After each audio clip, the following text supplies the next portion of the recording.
Doctors, clinicians, general practice, and everybody out there, the big thing for this year is absolutely how Ambient Scribe or Scribe AI is going to change healthcare.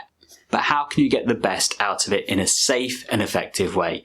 In this episode, I'm going to share with you my checklist for how to use Scribe AI quickly, easily, and effectively for your patient care. Let's tech enhance your primary care and learning. Hey GP learners, I'm Dr. Gandalf, a general practitioner who loves to tech enhance primary care and learning. And in this episode, I'm going to go through how you can use Scribe AI, Ambient Scribe, whatever you want to call it, effectively. Now, in terms of using this checklist, there's a couple of things you need to have done beforehand, and that's make sure that the technology is safe to use in your practice and also for your patient care. There's lots of questions about the regulation of AI in healthcare currently. And at the end of this, I'll signpost you to videos that will help you understand that so much more effectively as well. But if you've thought about using Scribe AI in your practice, this is my checklist to make sure that you can actually use it really easily. For those who know me, know I love coming up with acronyms, and for this checklist, I've come up with the one that will absolutely help you remember and give you all the tools that you need. So let's go through that right now, and the acronym is Scribe AI.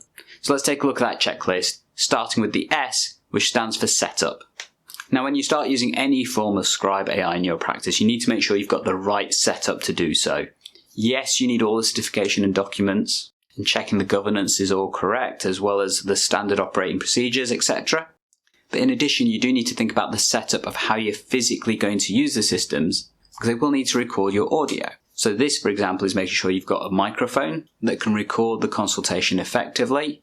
Also thinking where that microphone is placed, because it needs to capture the audio both from yourself and from the patient in a face-to-face consultation. But then if you're doing a remote consultation, such as through a telephone or a video interface, making sure that the settings in the computer are correct so that you can both do the consultation, but also record the audio of the consultation. And different platforms will have different settings you need to consider. Additionally, you need to think about how sound will reverberate. So if you're working, for example, in a practice with thin walls and you're using a speakerphone to capture that audio through a telephone interface, will other people be able to hear that audio through the walls if they're not suitably insulated? Also, if you're working in a hub type format, then remembering that background noise will have an impact in the quality, but also the detail captured, which may increase the chances of error through the AI systems. Sometimes things like noise cancelling headphones may help, but it may also mean that those type of environments are not suitable for using a Scribe AI platform. Next up in the Scribe AI checklist, let's talk about consent. Now, when using AI in healthcare, consent is absolutely paramount. Yes, there are things you can do to get more general consent from patients, such as having your data privacy notices up, putting it on your website that you're using Scribe AI platforms, etc.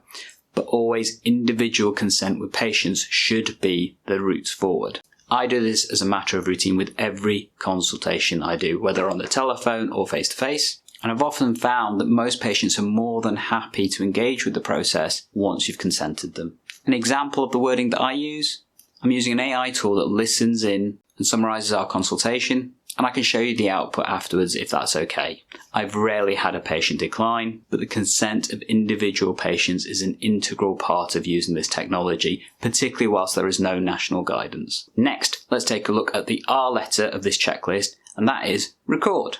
Because do not forget, this whole platform won't work if you don't remember to press the record button. Now, depending on what provider you're using, this may say record, transcribe, etc. But a key tip I've got for you when doing this is to press that button after you've done the ID check and the consent of the patient. Obviously, you don't want to start recording when the patient has not consented, but also, generally speaking, you tend not to say the patient's name again throughout the consultation until after you've done the ID check. So actually, you've got less patient identifiable information throughout the consultation if you do it after that point. Let's now talk about the first I in the Scribe AI checklist, and that is interact.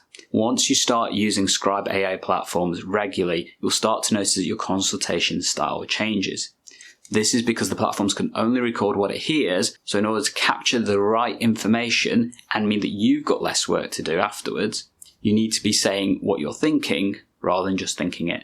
The benefit of that is that actually I have found it has led to much more wholesome consultations with patients. As a result, I'm now able to focus on the patient more effectively, but also by saying what I'm thinking, the patient is more reassured by what I've actually done. So for example, you may have said the abdominal examination was normal. Now, in order to capture that information from an examination process, I will often say the temperature, say the blood pressure, say the other readings so they're captured by the platform, but also it reassures the patient. As well as that, I actually verbalize all my examination findings. So for example, the abdomen was soft, not tender, I couldn't feel any masses, I couldn't feel any hernias, and your bowel sounds were nice and regular. The combination of saying what you're thinking out loud and being able to focus more on the patient instead of the computer is a really powerful impact on the patient and the consultation process. Now let's talk about the B in the SCRIBE AI checklist, and that stands for buffer. Yeah, it's a bit of a weird word, but when you finish the consultation and stop transcribing it, most platforms will have a very short period of time where it will buffer. Effectively, this is processing the information and then presenting that to you effectively. This is a great time to do some of the other functions within the consultation, such as prescribe, request investigations, or do other paperwork that's relevant with the patient there. While some platforms are really quick at buffering, it's still a good checkpoint to be able to offer you the time to do that before you go on to the next stages. And since that's a good point to pause in the consultation, this is a great point to say that if you found these tips helpful so far, definitely leave a like down below because it lets me know that this is good content for you. And also comment below if you can think of a better word to use for the B acronym, because I really struggle to find a better one than buffer. Now you've got the consultation output, the E in the SCRIBE AI checklist is evaluate.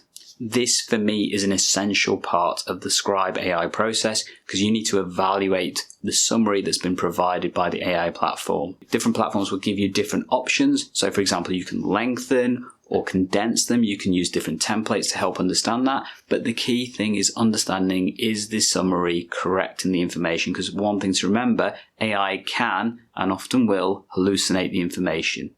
This for me is the key step that keeps both patients and clinicians safe with using AI in healthcare. So we've talked about the scribe in SCRIBE AI. Let's talk about the last two letters. First one being amend. So you've got the summary, you think is of reasonable detail in order to document the consultation, but it's important to remember you may need to change some aspects. Additionally, this is a great point to do things like coding, particularly if your platform doesn't have automatic coding. And if your platform is not directly integrated with the EPR, this is also where you can add this to the record. And again, that addition phase is really important as a check process to make sure the information is correct. You could also do additional things like, for example, turn your notes into letters. A lot of platforms will allow that to happen, particularly if you're paying for them. Now, this would be a great time for you to pause the video and see if you can guess what the last I would be in the SCRIBE AI checklist. Do you think you've got it? Well, the last I is involve.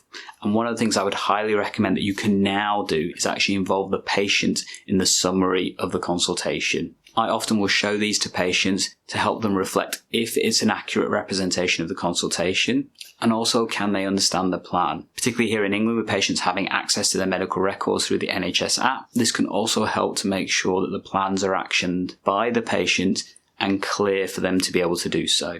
Additionally, involving the patients in this process can make the whole concept of this a holistic process to help patient care. And that is the SCRIBE AI checklist.